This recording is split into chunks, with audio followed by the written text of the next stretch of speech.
Daftaboutcraft. This is Daftaboutcraft, the craft beer podcast, proudly brought to you in association with independent bottle shop Real Ale. You can buy online at realale.com and in-store at Twickenham, Notting Hill and Maida Vale. Follow them on Instagram at realale_LTD. Daftaboutcraft. Well, there's the music, so it must mean it's time for another episode of Daftaboutcraft, the craft beer podcast. 3 weeks have gone by since you last heard from us, so we're back with episode number 9 with me, Dave D. And me, Dave B. And we'll be guiding you through all of our usual features and lots more. We've got loads coming up on this episode and a very special announcement, as you will have heard there at the top of the show, Dave. Yes, as Dave says, we are now in association with Real Ale. It's all come together and we're really pleased it has, because hopefully it means for our listeners you get to hear about even more beer and hopefully try even more beer and find out even more about craft beer, which is exactly what we're trying to do here. Absolutely, and one part of the show we're going to change up a little bit this time is a new section called Drink Along With Us. And you may have seen on social media in the last couple of weeks we've been advertising a few beers that we're going to drink on this show today, and hopefully you have got hold of them at a discounted rate from Real Ale. They've been kind enough to allow you to buy them from them at a cut price so you can drink your beer as we're drinking our beer, and hopefully, that might be quite an interesting experience, Dave. Yes, so we're really hopeful that Drinking Along With Us is going to sort of offer up a new way of drinking your beers and tasting them, and let us know how you find them, what you like, what you don't like. Maybe it's something that reminds you of another beer, and it should just hopefully be a really interactive experience, or certainly as interactive as we can get on a podcast. We've got to thank Real Ale very much indeed for coming on board and supporting us as we move forward, and hopefully you'll enjoy getting your beers at that cut rate from them. Now, I've also got plenty more coming up on this edition of Daftaboutcraft, including a chat with our pals at Vault City. Regular podcast listeners will know they're one of my very favourite breweries, real kings of the modern sour beer, and their marketing manager Andy is dropping in to talk to us and tell you what they were up to last year and what plans are ahead for them after their move to Edinburgh from Dundee. We've also got Hype or Tripe, where we road test this time not one but 2 massive beers that have been doing the rounds and getting rave reviews in some quarters. We give those a good thorough drilling and see if they hit the mark. And plenty more coming up as we kick off with this. Brew to Me on Daftaboutcraft. And if you've listened before, you will know that Brew to Me is where we get hold of a beer from a brewery we haven't tried before and see what it's like. And over to Dave B to kick us off this time. Yeah, so I'm still just about finishing off an order I got in January, and I purposefully held back this beer to go with a couple of other beers I've got from these guys, and these guys are Rig and Furrow, who are up in Northumberland.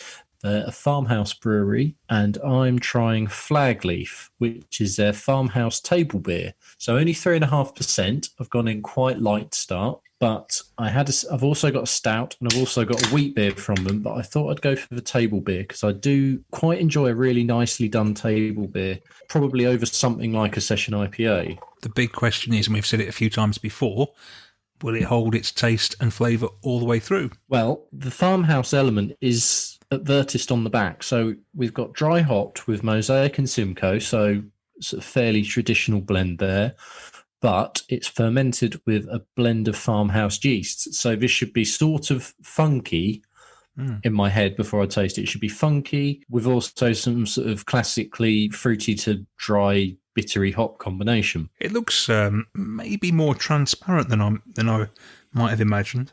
Very clear. If someone had poured this and I hadn't seen it, I'd have perhaps thought this could be a lager. Very, very clear. Slightly reminiscent of last month's Little Misters, which was a juicy IPA, which was my brew to me, and that was clear as well. But this doesn't scramble my mind as much. I'm quite happy that this is clear.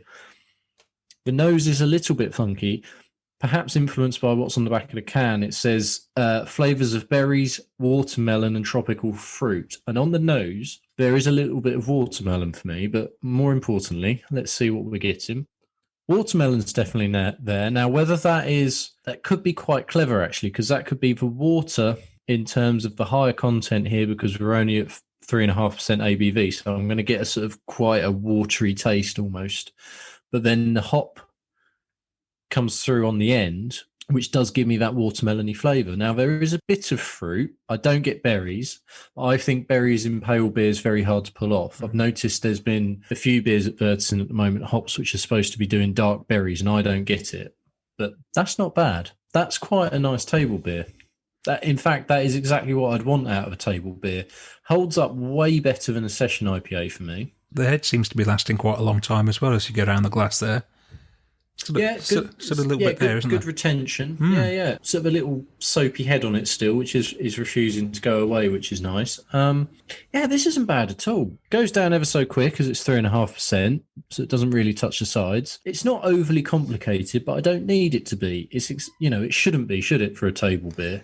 Absolutely. And when you say it isn't bad at all, if people out there haven't listened to the podcast before, that is very high praise, isn't it? Yeah, it is. I do get a bit. I don't give out praise freely. It's true, and I like this. I could quite happily have this either on tap or in cans, and I could fill up a fridge and have these, especially when hopefully we get into spring and summer and things lighten up a bit weather-wise. Polish off sort of 3 or 4 of those in one sitting quite merrily. So there's enough going on with it to merit you going again and having a few of them. Yeah, I would say I'd probably, if I was doing that, I might need a bit of food. Just because if I was just going to drink that on repeat, I would get a little bit bored of it just because it is only sort of designed to have a couple of moves. But if I was there enjoying a nice lunch or, something a bit heavier on a barbecue, say, something like that, and I want a couple of beers to cut through it, job done. That's a really nice beer. And I'm looking forward to trying the wheat and the stout I also have from them. So that's a really nice start. I'm really encouraged from that. Right, well, that's a tough act to follow there. High praise from Dave B. So will my brewery get high praise? I'm going to Leamington Spa for my brew to me, and it's the Lazy Whale Brewing Company, who I think they came across my radar a few months ago on Instagram. I haven't heard very much about them, and they're in quite a very early stages of their life at the moment. Lazy Whale, they haven't released many beers, but just before Christmas they did release a Christmas pack with 4 sort of seasonal beers. There was a pumpkin spiced ale, a Christmas brown ale, and then a citrus IPA and a West Coast IPA, and a couple of others as well. Yeah, so Jason from Lazy Whale very kindly sent me out a pack. It was a good deal actually, because it was £25 for those 4 and another couple, and a couple of beers from other breweries as well. So it was a really good deal.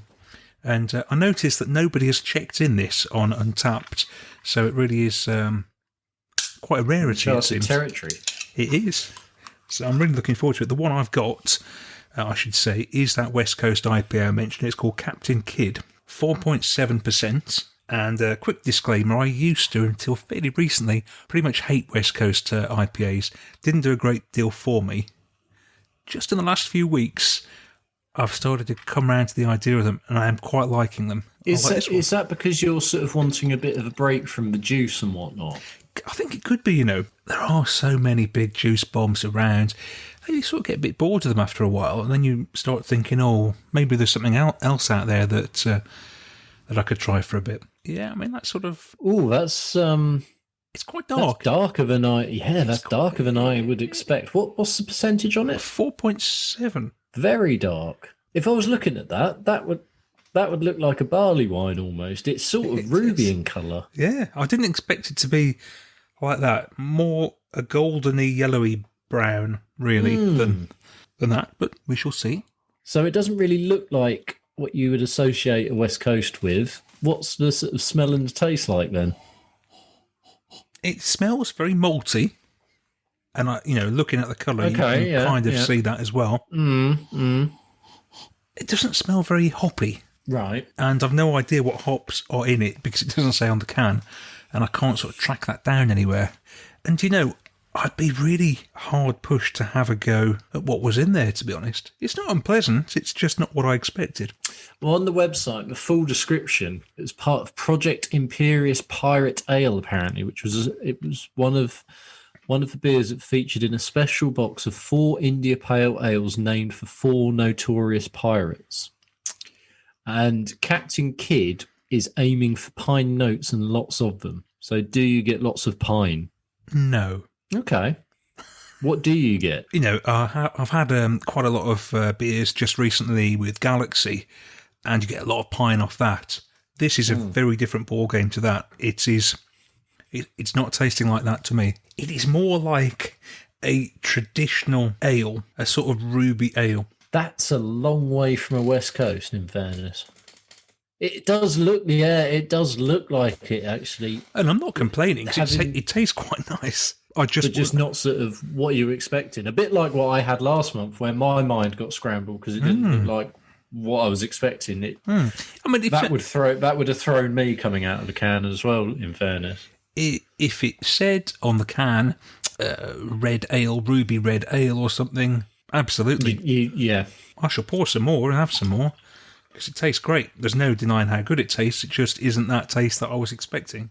Yeah. So it sounds like you'd still have more from Lazy Whale, but you'll just be waiting to see what else you've got. I've got, I think, another 4 or 5 downstairs waiting for me to tuck into, and I certainly wouldn't be put off from trying those at all. Be interesting to see if those match their descriptions and whether they live up to what they're billed to be. I think what we can take from this is that it quite obviously isn't what we were expecting it to be. We saw that straight away from the colour, because it was a lot darker than we imagined. Doesn't taste like we expected it to taste. Doesn't taste like your crafty West Coast IPA. It tastes a lot more traditional to me, which isn't necessarily a bad thing. It's just not what we expected. Daftaboutcraft. So I've had a couple of beer tastings there. Why don't we have a change of tempo now? And we're really, really chuffed to introduce to you from Vault City, now in Edinburgh, Andy, the marketing manager, to tell you what's been going on there in what's been an extraordinary 12 months. Hey, this is Andy, the marketing manager for Vault City Brewing here. For those of you that don't know Vault City, we're an almost exclusively sour beer brewery based in Scotland. We make what we like to call modern sour beer. We add huge amounts of fruit, and we like to come up with absolutely mad flavours, which take inspiration from lots of different areas. So we have beers inspired by soft drinks, by cocktails, by baked goods, you name it, we've put it into a sour beer.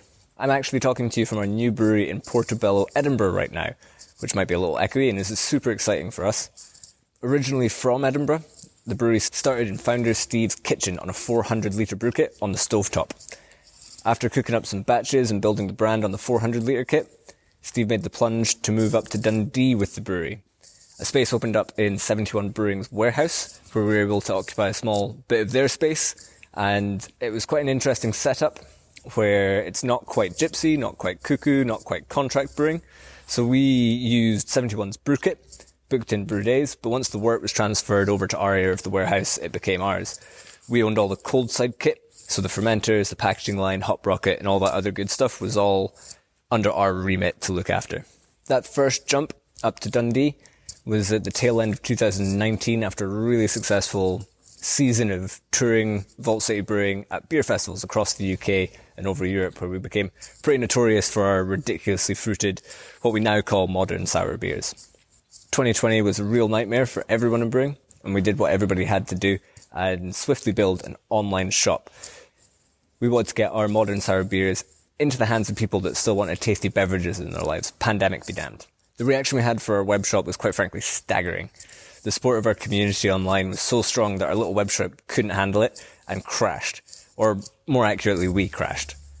After launching a couple of Imperial Stouts on one of our sour Sundays, we had so many orders that everything kind of fell apart. At this point, there was only 2 of us working in the brewery, and it was just too much for us to handle. So we made a pretty bold call, and we just pulled the plug, and we stopped selling online for a couple of weeks until we built a new platform on a new site, and we're ready to come back with a really strong offer. We quickly got back into our stride after lockdown Mark 1 was lifted, and we put out a huge number of beers last year, launching on what we called Sour Sunday. Every couple of weeks on a Sour Sunday, we would have 2 or 3 new beers to launch out into the world. This tallied up to our peak, I think about August. We launched 9 new beers in 1 month, which was getting a little bit silly, so we decided to dial back a little bit, start working a little bit smarter and less hard, and we began building a really tight-knit, awesome little team. And a little after 1 year of operating out of Dundee, we moved the brewery again, this time back to Edinburgh. We now have our own space, we've got a huge warehouse. In fact, our office space is about the same size as our entire production area back up at 71 Brewing. We have a 40 hectolitre brew kit now, which is actually about the same size we were brewing before. We've only added 1 more fermenter, so we're not looking to produce a huge amount more beer here. It's more about being able to do it on our own terms, in the way that we want to do it, and having the flexibility to produce the beers that we want to produce. The brewery really started to take shape here in December. We had our brew kit arrive and commissioning over Christmas and New Year type time, which is when the first beers that were released this year were brewed. And we've hit our stride already in 2021 with our Sour Sunday launches every 2 weeks. And we've dialed it back so that we're launching 6 beers a month. So every 2 weeks we have 3 brand new beers from one of our 3 modern sour beer ranges. We've broken them down into ABV categories, but also in sort of nonsense categories. So we have our session sours coming in at about 4%, usually with a single fruit. We then have what we call our silly sours, which are the big mad ideas at the other end of the scale. These are often over 10%.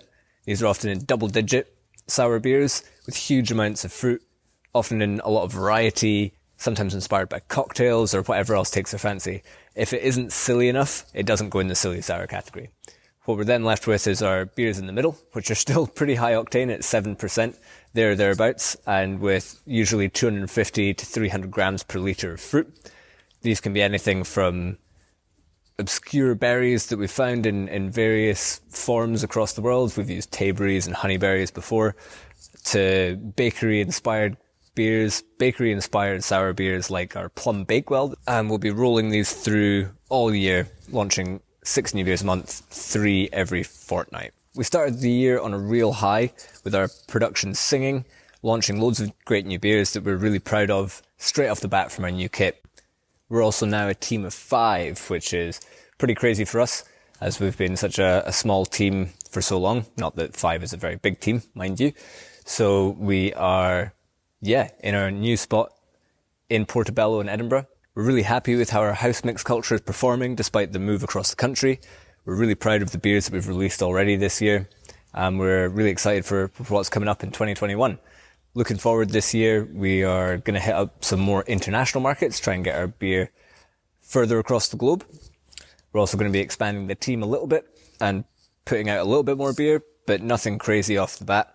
And the big one for us is also looking at opening a tap room. So that is nothing that's been confirmed, but it's definitely a big part of the reason that we moved to the site we're in Portobello, is the ability to have a tap room here and not just be able to get out into the world, pandemic permitting, and meet people, do tastings, get some beer dinners on the go, but be able to do those things right in our own backyard, or literally right under our own roof.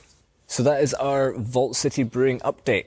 A little bit of history there. Sorry to bore you folks that already know the story of Vault City Brewing and where we've been already, but this is how we got to where we are. And we are headed into the future and looking forward to being able to get back out on the road, being able to meet everybody at beer festivals, get some tap takeovers on the go, do some tastings. It's always the best drinking our beer with you guys, and can't wait to potentially welcome you into a tap room right in our doorstep. So everybody be safe, stay sane, enjoy good beer, and we'll see you on the other side. Cheers. Daftaboutcraft. Well, it's time for our brand new feature now on Daftaboutcraft. Drink along with us, brought to you with our good friends at Real Ale. Every episode we'll be handpicking 3 drinks off the shelves of Real Ale's web shop, and telling you in advance what they are, so you can grab them as well at a discounted rate and then drink along with us as we open them and see if you like them as much as we do. And we're really excited about this, aren't we, Dave B? Yeah, this is something we had an idea. We wanted to do it anyway, and then the stars have aligned, but we're able to do it with Real Ale, which is brilliant. They've definitely got the range of beers that we're after, so we can sort of bring you different things each episode. And, you know, do you like it? Do you not? What don't you like? What do you like? If you've got any suggestions of the type of beers you want to find out a bit more about and drink along with us, please let us know. So we've got 3 beers today. It's usually probably going to be 2 or 3 different beers. And like we say, we'll have different styles, so you can all get involved. Just watch out on our social media. If you have been doing that, you'll see that one of the beers we picked this time was from Partisan Brewing in London. And it's their Dealey Pale. And, well, we've got it right here. So should we crack on, Dave? Open it up? Yeah, absolutely. So this is 5.5% double dry hopped pale ale. As you say, Partisan, they've been going nearly 10 years now, close by to Real Ale, so this should be nice and fresh as it's South Bermondsey, so it's nice and local to them. Named after their cat, or former pest controller cat, Dee Dee. So there's a nice little tale to it as well. Could do with one of those here. Lovely, foamy, creamy head on it. Nice yellow colour. Really nice oaty nose. They say on the can that they've doubled their standard amount of dry hopping and also increased the amount of oats and wheat. I can really get a nice, like, sort of full oat. Very much. Oaty nose. That's very nice indeed, isn't it? That's lovely. 5.5%.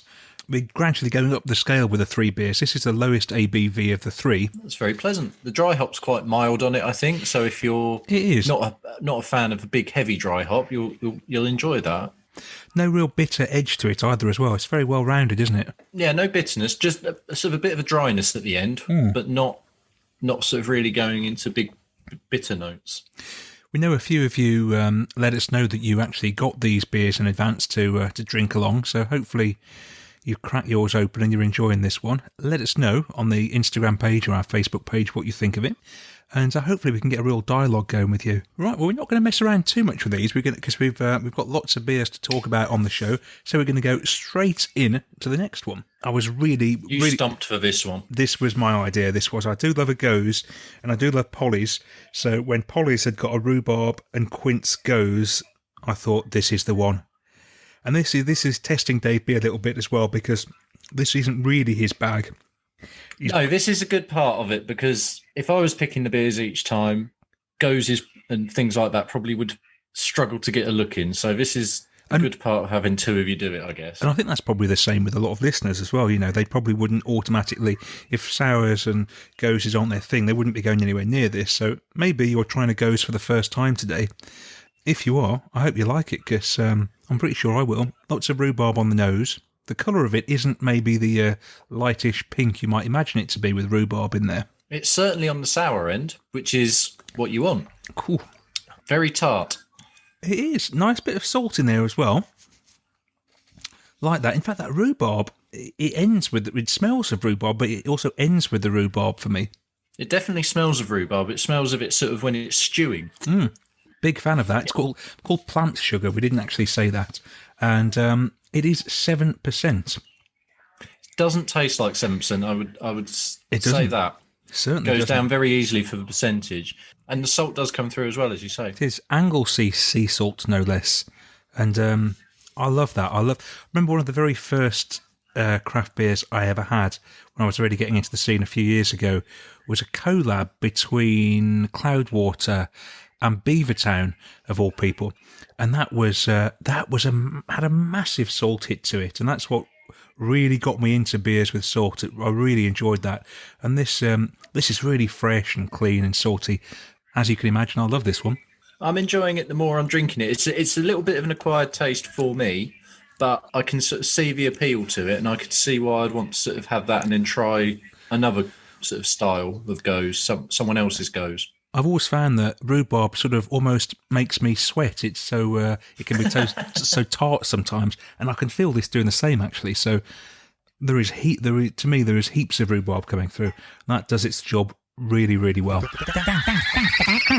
Last but not least, we're not trying to race through these, but there's lots of good beers. These are really good beers, and we just want to get them there. And we don't want to go overboard with our reviews. We really want to hear what you think of them. This is about, as Dave says, creating a dialogue. So last but not least, we've got Track, If Not Now, and we're right back into my wheelhouse now. This is a double IPA. We got Strata, Citra, and Galaxy 8%, and Track have been on point for quite a while now. Actually, they've been knocking out some really outstanding stuff. And this is a really interesting one because obviously Strata and specifically Galaxy are really dominant hops, aren't they? You can never get away from Galaxy, so it'd be interesting to see if the Citra shines through as well here. First things first, the nose of this is I could think this was Verdant without guessing. If I didn't know the can, I'd think I was drinking a Verdant. Perhaps it's very veggie. This is the veggie nose you often refer to. Yeah, I see what you mean. Doesn't taste veggie. Good. Does not taste veggie in the slightest. That is delightfully smooth. Pillowy smooth, I would say. It pours smooth. It sort of froths into the glass, doesn't it? Beautiful and smooth. Yeah, you can probably tell I'm a lot happier now. I'm back in my comfort zone. Yeah, you've got rid of that. Delight. Yeah, this is very pleasant. Yeah, I went to Track some years ago to when they were their previous place under the railway arch near to Cloudwater, and I don't think they've been going that long. I wasn't, the beer was good, but goodness me, they've improved. They've come a long way in a short amount of time because now I think their beers are consistently excellent, and across the styles as well. They did some brilliant sours as well, not just the IPAs, but this is excellent. 8%. Does it taste like 8%? Not really. Just about at times. I've just had a few more sips, and I'd say now the Galaxy's just starting to kick in a bit at the back end. The first couple of sips, it was really sort of perhaps settling down and really rounded and fruity, and it's still very rounded, but now I'm just getting a bit of Galaxy dank bitterness on the end, which is not unpleasant. What is interesting is that we mentioned how that Galaxy can be so dominant and really take over. It doesn't take over at all here. This is really well-rounded and well-balanced, isn't it? Yeah. Like I said, these beers with the Galaxy can be very one note, but this certainly isn't. You can taste everything that's going on here. No, I'm really pleased with that, and I'm really pleased with all three. I think this is a really strong start. Hopefully, the listeners will agree. I can already see, just looking at the three beers now, perhaps next month there might need to be something dark in the mix. There's a dark one coming next month, I think. Yeah, I think that might be the way to go. So if you're drinking these thinking, I'd like to see a stout or a porter, don't worry, I think we'll do that next month, definitely. But also, if you get yourself along to Real Ale's web store, have a look. If there's something on there that you like the look of, let us know, and we can certainly consider getting that on the next podcast. Yeah, that's it. As I say, we're every 3 weeks now, as hopefully you know by now. So we will be endeavouring to get the freshest things we can off Real Ale shelves. Yep. So if there's something you spot, as Dave says, and you think, I wouldn't mind having a go at that and seeing what everyone else thinks, let us know. And now it's time for Hype or Tripe. It's that part of the podcast where we grab hold of a really high-profile beer off the shelves and give it a thorough grilling, taste test it, and see if we like it. And we've got not one, but two beers for you this month, Dave. Yes, following on from the immensely successful Putty Hype or Tripe last month, which felt like probably one of the best we've had for the feature, we've got, as Dave says, not one but two. We were going to just go along with Daya's first ever Soul Tipper, which I've got right in front of me, which is called Routine Bites Hard. But then, because craft beer moves along so quickly, Cloudwater, who excelled in this spot a couple of episodes ago, are back again, this time in collaboration with Vale, because it is the third iteration of Chubbles, which has been very hard to get hold of. And we almost could have, there was another one we could have picked as well, because Polly's have had a quad IPA around for their birthday beer, wasn't it? Yes, that was in the running as well. I do have one. You can't help yourself, can you? You've got all these... I couldn't help myself. I could have had all three, but if I'd had all three, this would be a very messy podcast. Have you had the previous incarnations of this? No, I had a look, and I don't think I've had any Chubbles before. I know it... Crikey, that's fruity. I can smell it from here, and the glass is a good sort of 10 inches away from me. I don't think I've had any of these before, because I know whenever they do come out, they get a lot of love. But for whatever reason, I wouldn't say passed me by, but I've just not been in the position to either get or was that fussed about getting them. But this time around, it felt sort of only right to try and get my hands on one. Oh, wow, that looks massively vibrant in the glass, that does. Yeah, it's exactly what you'd hope for a tipper. But as you say, because we've had tipper discussions before, this is vibrant, isn't it? It's not that sort of murky, mucky, orangey. No. Yeah, it's very bright. It is very fruity. It's not whacking me over the head in terms of pulling out a particular fruit just yet. I know there's Enigma, Nelson, Galaxy, and Citra, I think is the combination for this. Oh, so if you've got your Enigma and your Galaxy, I guess that's a bit woody and resinous and... Yeah, Galaxy, Citra, Nelson, and Enigma. So that's actually not quite as quite what I thought it would be. I'd sort of done a little bit of research into it just to see what other people were saying, and I was getting a lot of positive things saying, "Oh, this is super fruity with the alcohol's not really in it at all." It was fruity. It is actually going a little bit danky resin already. Oh, okay. I'll tell you what, while yours, I think with these big beers like this, it's good to see how the flavour develops over a few minutes. So with that in mind, shall I pour mine out? So this is Deya's Routine Bites Hard, which is a 10% triple IPA, and the very first tipper that Deya have ever produced. Hard to believe they haven't actually done one before, but really exciting to try it anyway. Yeah, they've been involved in they did a collab, didn't they, with North? That's right. I forget the name of it now, but this is their first one where they've just done it in their own place. You've got a slightly lighter colour, I would say. It is, yeah, a little less. It's a very vibrant. nice looking. And this is Mosaic and Simcoe are the hops involved here, which is a classic combination and one I like. Oof. Wow, no messing around. That's right in your right smacks you around the head. That does the Mosaic and the Simcoe, but it's very well balanced because there's not a chance I would say that is 10%. When it is, but it certainly doesn't taste that way.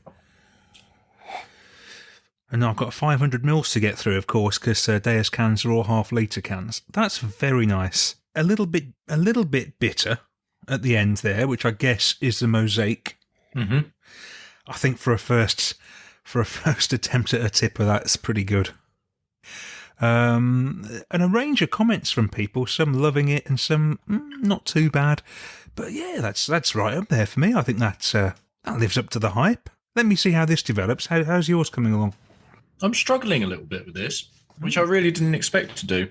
If anything, the back end is now getting more Galaxy pronounced, and it's not bad, but it's not blowing me away. I was sort of thinking it was going to be really big, juicy fruit with then a sort of bitter end to it, but with the sort of the veil, which is this is in collaboration with based in Virginia, sort of getting that sort of US juiciness, and then combining it with Cloudwater's flair for putting beers together as well, and you'd get this sort of supremely juicy tipper and with a sort of bitter back end maybe, but it's not quite there for me. You know, going back a month to Putty, it's different to Putty as in it's not as strong and resiny and piney, but it's not a million miles away from that in some ways. It feels like it could be a more amped version of that. So if you had to put your neck on the block, what do you prefer, this one or Putty, remembering back to a few weeks ago? Or are they not really comparable? I don't think they're probably quite comparable because we've jumped up the strength a bit, obviously, and also Verdant do have their own style. This could come from a few breweries, I think, and I wouldn't have been surprised. It could be. I'm trying to think. This could come from North, or this could come from Northern Monk, and I wouldn't have batted an eyelid. And that's not to run either of those breweries down because they're very, very good as well, as are Cloudwater. It just doesn't quite have that sort of stamp of Cloudwater. I wouldn't have had enough of the Veil to know if this is what the Veil do all the time. So I can't really comment on that side, but I've had plenty of Cloudwater, and it doesn't it doesn't have that sort of trademark spin or take, and you could sort of pick it a bit and think, oh yeah, I can tell why this is causing all this sort of excitement and why this is so expensive and things like that. Often when you have a Cloudwater as well, you can tell immediately that it is a Cloudwater. They've got kind of their stamp on it, haven't they? For me, that's not quite there. It's certainly drinkable. I'm left a little bit flat, and I think in the back of my mind, I know what these kind of beers, because of their strength and because of their also the sort of the hype element of it, they are not cheap. This was not cheap, and I'm struggling to say that it's worth it. How much was it? Yeah, I think I paid about £11 or £11.50 for it, and it's on strength. Yes, you have to pay that. On what I'm getting out of the can, I'd make a case that I could probably have had 2 DDHs for half the price and possibly be happier. Now, how much was the Dea, the Routine Bites Hard? That was a little less, wasn't it? Was that about £8? Is that right? I think that's what it comes in if you're getting it not from Dea. If you get it, I know they do packs of it, sort of 6 for, I think it's 6 where it works out for £6 a can. So probably in bottle shops with a bit of a markup, yeah, probably around the £8 mark.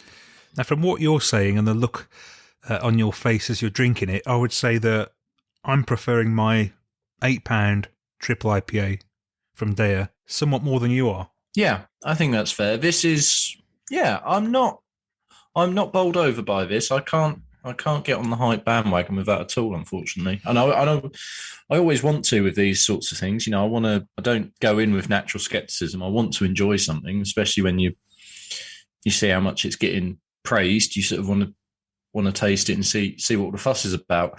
In this case, if you can't get hold of a can, because they are very tricky to get hold of, I don't know if you're missing out. Funny thing, isn't it, about these high strength beers, because both of us we see these beers, they go on sale, they come out to a huge fanfare, and we think, oh, we've got to get these, we want to try them. But even if we have enjoyed them, we'd rarely go back and buy it again, would we? We'd only have one, really. Yeah, I don't think I've ever gone back to any of the really... Actually, the only expensive beer, and I didn't get to have it the first time round, or I did pay for it the first time round, was the Omnipollo Bianca series. And I had one of those as a gift, and I thought it was a phenomenal beer. And then I treated myself a few weeks ago and bought one, and I'm just saving it for a special occasion because I know how good that beer is. And I've had a couple of those Biancas, and I think they're excellent beers, but they're all different each time if you want them to be. But something like, as you're saying, Verdant Putty next year, I mean, we might want to do it for the podcast, but I don't know if I'd be seeking it out off my own back to want to have one. Yeah, and while I'm enjoying this, I probably wouldn't be steaming in again to part with another £8 or £9, whatever it is, to try it again. I think sometimes with these beers, you've got to try them if you're interested in the scene and you want to see what's out there. But they're never going to be beers you go back to again and again, are they? Just because of how strong they are, and also the cost of them too. Although that said, we did both rave about the Cloudwater Persistencies Utah, didn't we? Oh, that was now. If fantastic. that came around again, I could probably have my arm twisted to try it again. Yeah, that's true. Yeah, that's a good point. There's not many beers that fall into that category, though. I don't think. No. Very few. I think we're both very much checkers in that it's one and done unless you sort of just want to go back for various reasons. Just going back to what it says on the can here from Dea, they're using the most potent hops at their disposal and a clean, neutral ale strain to present an indulgent celebration of juice. A massively juicy and decadent triple IPA with our 2 favourite hops, as I said, Mosaic and Simcoe. And I've had beers that are higher on the juice level, but I can't really take away from it. There's absolutely nothing wrong with this at all. And if you can get hold of it, do get hold of it. I think it lives up to the hype. Not saying I'd go back and have another one, but it's good. Okay, and I think I'm going to come down on the side of, if you really want to try this and you've either ordered one, you've got one on order, or you happen to be doing an order and you see it and you sort of think, oh, I want to try it, I really want to try it. I'd never put anyone off to that degree, but I would say it's not a cheap beer, and for me, it doesn't quite deliver what I wanted it to. It's not fruity enough for me. I will say that it is smooth, and the Galaxy never sort of takes over on the back end. It's there, but it doesn't dominate. But nor does the front end do anything different throughout. It's quite one note all the way through, which is disappointing for me as well. I thought it to do a few things, and it doesn't. So, yeah, on this occasion, not for me. Daftaboutcraft. And that is just about it for episode number 9. Gosh, we got through a lot of beers there.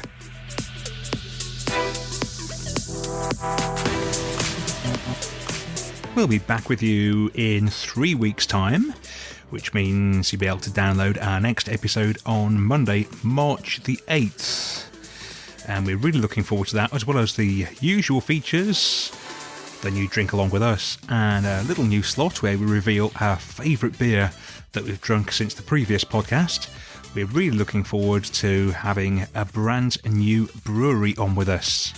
Can't wait to welcome Dan and Sam from the Copper Beach Brewing Company in Worcestershire, quite local to me, and we've got some of their beers here already, but we're not going to touch them until we speak to them, so they can see our reaction straight away.